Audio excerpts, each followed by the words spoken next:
సామాజిక న్యాయం అనేది కేవలం ఒక నినాదం కాదు, అది ప్రజాస్వామ్య ఆత్మ అన్నారు బీసీ కమిషన్ మాజీ చైర్మన్ డాక్టర్ వకులాభరణం కృష్ణమోహన్ రావు.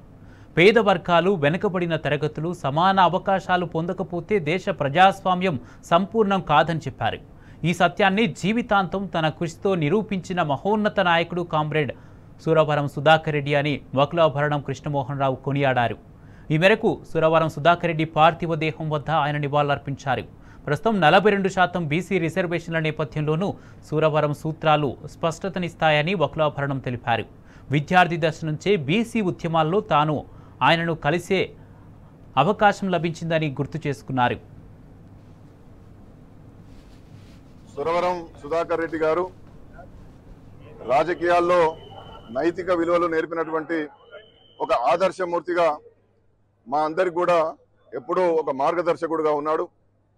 ఆనాడు మేము విద్యార్థి నేతలుగా మండల్ కమిషన్ సిఫారసుల ప్రకారం 27% రిజర్వేషన్లు కావాలని చెప్పి పోరాటం చేస్తున్నప్పుడు మాకు నైతికంగా మద్దతు పలికి ఆనాడున్నటువంటి కేంద్ర ప్రభుత్వానికి చట్టబద్ధంగా శాస్త్రీయబద్ధంగా కమిషన్ల ద్వారా ఈ దేశంలో ఉన్నటువంటి బీసీలకు రిజర్వేషన్లు కల్పించాలని చెప్పి చట్టబద్ధత లేనటువంటి కమిషన్ల ద్వారా శాస్త్రీయమైనటువంటి లెక్కలు కనుక లేకపోతే రిజర్వేషన్ నిలబడవు.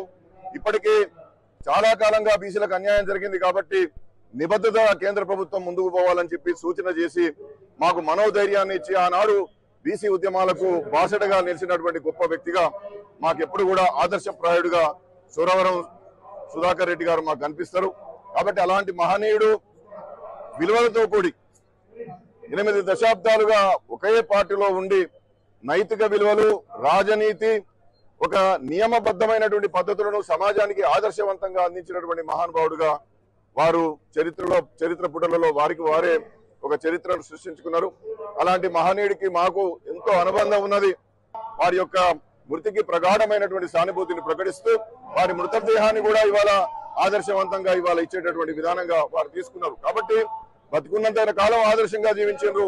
మరణించిన తర్వాత కూడా భారతీయ దేహాన్ని ఈ సమాజానికి ఉపయోగపడేటటువంటి గొప్ప నిర్ణయం తీసుకున్నటువంటి మహానుభావుడుగా వారు ఎప్పుడు కూడా ఆదర్శప్రాయుడే.